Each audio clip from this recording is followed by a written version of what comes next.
I've been doing a few videos now on what it is to be a nice guy and the flawed premise that this is built upon. So I'm going to talk today about the goal, right? About where you should, well, no, not should, but where you might end up.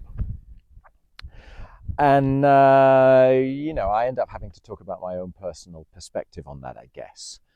And I'm not what you would call a sort of a manly man. I think I've just reached the point where masculinity and femininity are what they are in my story, that there is no particular right or wrong, but that I should accept myself as I am with my masculine traits and presumably with my feminine traits as well, because they kind of, everything comes from the story of your experience since the day that you were born. So I guess the conclusion is that you will own the masculine parts of yourself that so far you're trying to kind of dampen down so that you look like a safe bet, that you look like a nice guy, and therefore you're going to receive the approval of women, and that you're not going to appear threatening and dangerous and violent or untrustworthy or childish or, any of those kind of cultural stereotypes about what it is to be a man. I would set yourself the goal of kind of just throwing away the book. Yeah. Don't really set yourself necessarily the goal of attaining something in particular, but just being you, right? Because when you're you, when you return to being you, then you have freedom. Yeah. You have freedom of expression. You have freedom to be and to act and to talk as you are, without fear of being abnormal, without fear of being judged by someone else, because we're all just running on our rails and everybody's offense or pleasure is based upon them, not on us. Yeah. The whole idea is to get you to the point where you'll own your masculinity as much as you'll own the, you want to call them the feminine sides of your psyche. I kind of think there is this kind of balance, the needle, which just finds its way in everybody.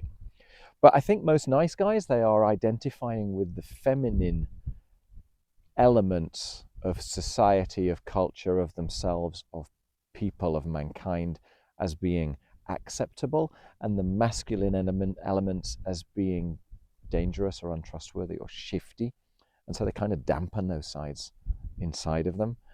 And the end result of going through this process, it's not really to dampen down the other parts, but it's to release the parts of you which you feel are currently unforgivable. You throw away the need to people please. You throw away the need to hide the perceived flaws inside of yourself, and you're just you. Yeah. And the funny thing is, when you're just you, then those perceived flaws, they scream less loudly, and it's easier to just be you. There is less need to swing on the emotional scale. You just become kind of more of a bedrock to yourself. So that's where we're going. Yeah. Getting to the point where you're just okay in your own skin. That when you make mistakes, it's just a learning thing. It's a process that everybody goes through. Yeah. That nobody is perfect. That there is a masculine energy inside of you, whether you choose to acknowledge it or not, that it's still there. But when you choose not to acknowledge it, then life is tiresome, because there is a burden inside of yourself. There is a weight of trying to deny something which is patently true. So instead, to kind of lift that veil and just be you, just be authentic. Yeah. Okay, so how do you get there? Unconditional self-approval. Okay. Once you are okay inside your own skin, once you know what it is to be you and that it's all right that other people disapprove of that, well, then there's no need to pretend to be something that you're not. Okay. So how do you reach unconditional self-approval? Okay. For me, this is all about understanding who you are. So what I would suggest you do is look back on your childhood. Identify the times in your childhood where you learned that it was not okay to be you. Yeah. What I'm trying to say is that the ideas which are currently running inside of your head are just misconceived ideas, right? And you've given them power to define the way that you act, which is a choice. Yeah, it's based upon the experiences that you've had in life, and they might be right and they might be wrong, but if they are not helping you, then the way to come to the conclusion that you are okay inside your skin is to start to understand why your current perceptions are what they are and how they were just chance occurrences which led to understandings and perceptions, which, for better or for worse, occurred. So if you can look on the times in your life, and they do tend to be mostly in childhood, where you learned that elements of you were unforgivable, that they should not be exposed, that maybe parts of you were taboo. Frequently, it's going to be something sexual, okay? Because it's very hard to grow up and understand yourself as a sexual being, because you start off without one and then suddenly your family has to deal with that. So often there's a lot of that going on, but it might be issues. Well, there's no point in me telling you, right? Because everybody's going to have differences. But maybe you had no healthy male role model in your life. Maybe you ended up identifying more with your mother's perspectives.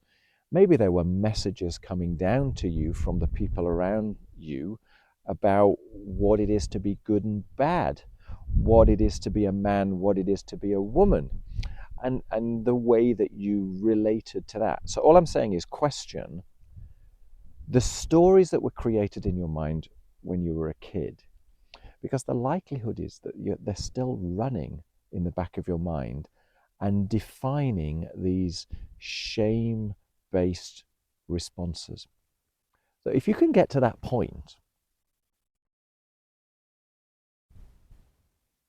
perhaps you can appreciate that the conclusions that you came to aren't necessarily correct.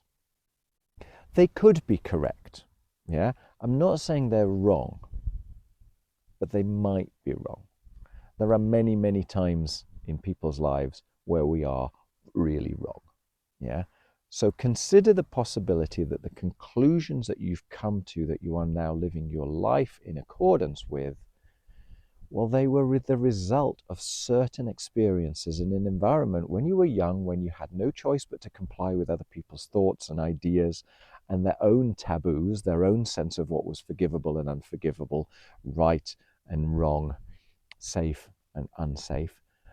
And so you internalized all of that in that family environment, in that school environment, in that work environment, in order to be safe and functional. But it doesn't necessarily have to be your truth. It's just a truth that you established at the time based upon circumstances and environment that were outside of your control. Maybe also based on a whole series of little events which happened by chance. If you can get to the point of understanding that the deep intrinsic meanings of what it is to yourself to be a man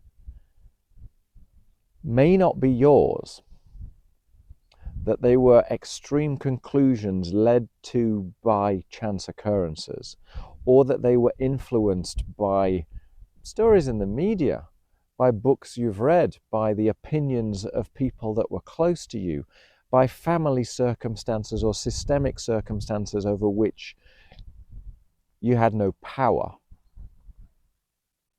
well, then suddenly you can start to look at yourself in a better perspective, right? And then it's easier to give your unconditional approval. Yeah. It's okay to have come to those conclusions. There's nothing wrong with that. It just doesn't mean to say that they're the only conclusions. That's what I'm saying. Yeah. And your stories of what it is to be a man, what it is that other people are going to like, it might not be that. Yeah. Most people respond to authenticity. They don't respond to people pretending to be something other than they're not. Most people run a mile from someone who is inauthentic. Even if they can't say why, they feel it. Yeah. There's another thing that you might find which is kind of amusing about this. Yeah. Uh, how about this, right? I'm trying as hard as I can to be nice, but it turns out that all the women like the jerks. Yeah. Or maybe it's not that they necessarily like the jerks. They just like authentic masculinity. And what you're projecting is not authentic masculinity. It's it's a sort of a faded down, safe approach. People don't like safe. They like genuineness. People warm to genuineness. That's all I'm saying, really. It's not that there's something good or bad about masculinity or femininity. They're just what they are. Yeah, and everybody has their own interpretation. And the more you be your own interpretation of that, the freer you feel. Yeah, and when you're feeling free, and you can just be yourself, people resonate with that because then they know where they stand. They know who you are. They can trust you for what you are. You become ironically more predictable, right, by being unpredictable, because at least you're being you. Yeah, people can deal with that. I hope that's interesting. Yeah, I've probably gone on a little bit too long on this video, but thank you very much for watching. Check out the others. Cheers. Bye.